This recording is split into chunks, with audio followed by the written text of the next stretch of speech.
Woo! I'm sinking into the ground really bad. Oh! As I sit here, I'm just sinking into the ground because it's so wet. Normally I'd see that guy there and I go, oh, I better turn around and leave, but today I'm feeling brave. See, he didn't give a balls.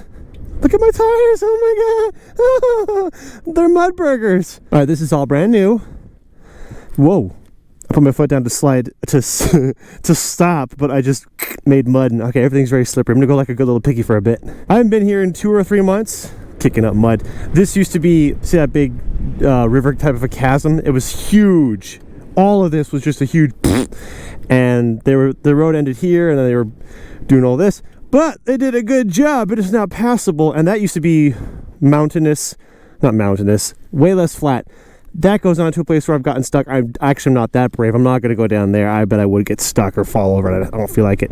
I got to go on the pavement a bit more and get the mud off these tires. Here we go. Check the mud. Woo! That's nasty. That's what I was afraid of, getting up in hitting my face. But that is okay. This bike is about 100%. I am not big surprise. Happy. What happened? Got this rotated, got the switch on there, so now when I brake with this lever, people can see that, and then when they crash into me, it's their own damn fault. Much like last week, it was piss cold, and now it was magically warm. What was it? It was snowing for like 2.5 days, below zero, good amount of snow, and then the sun come out, and it melted pretty good, and today is 55, it might hit 60, I'm like,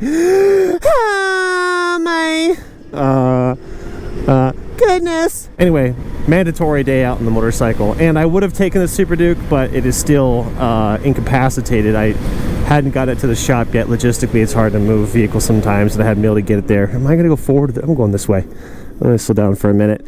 So whenever I get that to the shop, which is hopefully tomorrow, maybe next week I'll have it back, but that's okay. I'm happy on this bike. But for those of you who are like, I missed the gas bikes and think I don't own one, like I do, I just haven't been able to, and sometimes I choose to try this. Anyway, not today, maybe next time. I didn't title the video as such last week. Maybe I will this week. I mentioned how I have too many motorcycle helmets. I'm gonna give them away. Thank you guys for your suggestions. I said I want to give them away. I don't think I was clear enough. People are like, do like a gimmick. You guys didn't say the word gimmick, but I don't want to do a gimmick. I very specifically just want to give them away free, no conditions. Here's a freaking helmet, enjoy. That's it. I don't want to do, be sure to like and subscribe for a chance to, I don't want to do any of that bull crap. I just want to give them away. My issue is I can't think of the most efficient. My biggest concern is I wish there was a way to give them to people who need them, and a few of you guys recommended something nice. Apparently there's a place where I can donate them. I haven't looked, but there are places to donate motorcycle helmets. Like, yeah, great, I'll do that. So because I have so many, I'll definitely give some there. I think I haven't looked into it, but that's a great idea. I would like to be able to give some to some fans, but that was a great suggestion. There's a place where my helmets can go where people can use them, so thanks. I'll follow up on that. But the moral of the story is, if you think of something fun at best, a way to give them away for free, no conditions, whatever, then let me know. Like I said, my idea was, I'll probably do this with at least one helmet. I should just take my helmets to a meetup, get some tickets with just numbers on them, give them to everybody so everybody has a ticket, and then have a drawing and go, okay, ticket 31, you get this helmet, and then here you go. It's like, free stuff. I was gonna go sit down at a gas station, and I will, because I'm planning to sit out for 2 hours, let this bike charge so I have sufficient energy to get home. Oh, the limitations. But what I want to do is I want to go to a piano store and sit down there and play around. Maybe I'll do the gas station too, but there is a place to charge the bike while I'm at the piano place, so I might do that instead. But that's a ways away. I think by the time I get there, I'll be damn near close to zero. I better start heading that way. But yeah, this bike's at like 100%, new tires, got the switch to thingies. This bike, all it needs is, what does it need? It doesn't need anything. There's things I could do that are supplementary, like a new shock. I looked and oh my gosh, I thought maybe like a Fox shock for this bike was $300. What was it, like $700? Like, what the balls? I'm sorry, that thing would have to drive like a freaking cloud, and even that I don't think I'd get it, because this bike works just fine. It's one of those things that you really don't need. Like, whatever. Moral of the story is, it's good, man. And the remote works and blah blah blah. There are a couple things I'd like to do to this bike, but I won't because of the warranty. I want to swap out these generic ass bulbs and maybe even the headlight for some nice LEDs, because they're like basic. They work, but this thing should have LEDs, I think, and I want them. I would have done that. Turn signals would not have been expensive, but that would void the warranty. And because this freaking the electrical warranty, and since this bike runs on a battery and the battery warranty is connected to those, I don't want to mess with it because it lasts for 5 years, I think, and within the 5 years I'm betting that this battery slash engine has a good chance of needing to be replaced or could be replaced, and I wouldn't want to pass that up. Would you rather have bulb light bulbs and the ability to in 5 years get a brand new engine battery in this bike, or have pretty LEDs? I'll wait 5 years because I am planning to keep this bike, well, forever. We'll see how that goes. But you know, that's why I didn't do it. That's the one thing I'd like to do. Other than that, man, I think this bike's got everything I want within reason. I mean, obviously there are things I wish I could change that I can't. The one thing I would change technology wise if it was possible: range.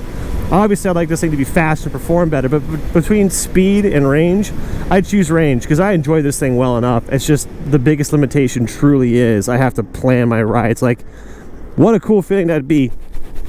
I don't think it'd be possible, but to take off an electric motorcycle and be like, yep, I'm just gonna go with no direction and no plan. You can do that on a gas bike.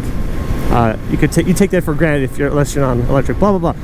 Moral story is, this bike is swell. Oh my goodness, I want so bad to load up these 2 motorcycles, put them in the trailer, take my Jeep, and guzzle that gas guzzler all the way to Colorado and stay there for a couple days. Oh. Quick rant. One thing I really want to do is I want to trailer this bike to the base of Pikes Peak in Colorado. The whole trailer and the whole get up, park the trailer and Jeep somewhere, and then take this bike off of there from the base of the mountain and ride this bike up the top of the mountain. I think I said this before when I was in Colorado doing a video there, and the reason for that is because you can't like drive this bike from wherever you're staying to the mountain. By then it'll already be dead, so you kind of have to either start at the base or charge at the base. So I'd want to start at the base. It'd be so fun to go up there on this thing. Oh, it's so nice out. Makes me want to ride a motorcycle. Oh, fun little story, kind of fun, not really. This is going to be my first video that I've ever edited on a PC, so that's fun. Not entirely true. So I'm switching over to a PC from my main Mac. I've been using Macs for years. I'm starting to move everything over to PC. I technically have edited. I can in Premiere. I'm learning Premiere a little bit. I know enough to do a video, but not actually edit anything. I've just been using it for the listening show and the watching show with my friends. So I use that like to import, put the beginning and the end, and then use the export and all that, like that basic stuff, but not actual editing techniques in the program. I haven't learned that, but I got the hard thing out of the way. So I've moved all my hard drives and all my data and all my stuff, and that's basically almost all over on PC. I have a dual desk where I can use a Mac or a PC between my stuff. It's pretty neato, if I do say so myself, but this is going to be the first time I'm going to dump the footage into the hard drive and boot it up on the PC, and then take motovlogging footage and put it into PC and try to edit it there. So I hope it turns out okay. I think it'll be just fine, but I'm a little nervous because learning and working is hard, but I'm excited at the idea of knowing how to edit. Like, I'll be honest, Finally Fridays are not hard. They're not graphically complicated at all. They're just splice cuts. But I've never mentioned this ever, I don't think. No, I've never mentioned this. I can't shake this perfectionist thing that I know is unnecessary in my edits, like with Moto Monday and Finally Friday when the scene cuts. I give a crap to the frame where it cuts. I think it's super important to me. It bugs me if it's a frame off. That is within 30 FPS. I can see the difference. I go, that is 2 frames too long, and I'll every single cut I give an F about, and I try too hard. The moral story is, I really like the idea of being able to edit in a computer that's powerful and that does that quickly. The least fun thing about editing is the technical limitations I've had for the past 5-something years. I've worked between 3 Macs. They've gotten better over time, but I know I'm writing about computer stuff. I don't know if you guys care too much. I'm not super versed, but I think I'm more what's the word? Informed? That's not the right word. Familiar? Can work my way around computers more so than the average person. I rate myself a solid 6, so above average, but just kind of barely. Anyway, the moral story is, PCs have always generally been faster, at least for the price, and now I have a freaking fast PC. So I'm really excited at the idea of being able to learn and get good at and be able to edit fast, because I refuse to sacrifice my little stupid frame perfect edits for faster work. This is slow where the losers are. I don't do that. So I'm hoping and thinking if I can edit quickly and efficiently, it'll make it more fun, and I do like the idea of fun. So anyway, the moral story is, this is I decided, because I'm at the point where I'm ready to start trying to learn to edit, this is gonna be the first video, not counting listening show and watching show, first video I'm ever gonna edit in Premiere. Woo, wish me luck. Technology, that's the episode, the topic of today. I don't know if you noticed, you probably wouldn't, because who would? That's a new phone. Whoa, who cares? I was able to upgrade basically for free with my plan. I realized I've been paying you guys for like 10 years. Can I have a new phone? So I got a new one. It's the fancy one. I'm talking like I don't know what it is. It's an iPhone 13 Pro Max, so lucky me. Don't need it, but it has its advantages that I can't take advantage of. The one I was thinking about, I knew this when 5G came out. I was like, dude, with 5G, maybe then I could actually live stream from my GoPro. Because if you live stream from your GoPro, motovlogging like this and traveling around, you're reliant on cell signal, or, and if you lose signal, the stream ends. But 5G is faster and supposedly more coverage, so I was like, shoot, maybe when 5G comes out, if I got a 5G phone, I'd be able to stream. So I'll try that. I'll mess with it and see how that works. I'm not optimistic. That'd be kind of cool if I'm not recording or not making a video.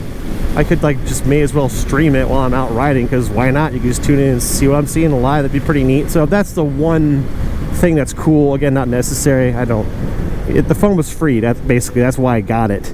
So otherwise I wouldn't have bothered. That's why I hadn't gotten it, even though 5G phones have been out for some years now. But anyway, I got it, so that's good news. And while I'm talking about it, it's off to the left. I don't know if that bothers you. It sure as balls bothers me. The reason it's like that is because even though it's basically the same size as my last phone, the buttons are in different places. If I pushed it over, it'd be hitting either the power button or the volume button. So it's no good. I'm going to grab, I think, the X mount out of my Jeep and swap them, because that's a wider one, and that'll probably work perfectly, but... while we're talking technology, and since I mentioned the computer, I did a test with it last night to see how streaming games went, and it works very well. That was super nice. I was like, dude, playing games is kind of fun now. So I'm not planning to stream regularly, at least yet. Maybe I will in the future. That's why I wasn't going to bother shouting out my Twitch. But if you want to know what it is and have it there in case whenever I go on, I'll put it in the description. I'm not even going to say it out loud. If you want to be, if you want to see it, you'll just have to go there to see what it is. Whatever. Just thought I'd mention it. Like I said, I'm not planning to do anything regularly, at least not yet. But when I do, it's going to be sweet. You can't see, he's too far away for the GoPro to see, but that guy's got like a bicycle with fat boy tires, which looks badass. But I can't imagine how hard he's just laboring. He's on a slow incline. That's like 5% incline, and he's laboring to pedal and get that bike up the hill. I would think driving a bicycle with fat boy tires would be really hard. I mean, it's harder on this bike, and that's just more mass to move. On a bicycle uphill, why would you do that? I don't know a lot about bicycling. I assume that's for like trail riding, mostly downhill. That'd be my guess, where gravity's kind of doing the work for the most part anyway, and then occasionally you gotta trudge up, and that's not big. But otherwise, why would you want big knobby tires? I assume that's what they're for. Maybe he's on his way to some off-road place. I don't know of anything around here, but they look super cool. But as they get older and more practical, I know they're not practical. Well, I mean, depends. My bike has big old tires. My Jeep has big old tires. Probably be better if they didn't, but boy, I sure do love them. I am leaving for all time until next week. So if you want to write something in the comments, do that, but only if you want me to read it. That's what the comments are for. Why don't you all be good little piggies? And if you don't get caught. All right, see ya. Bye.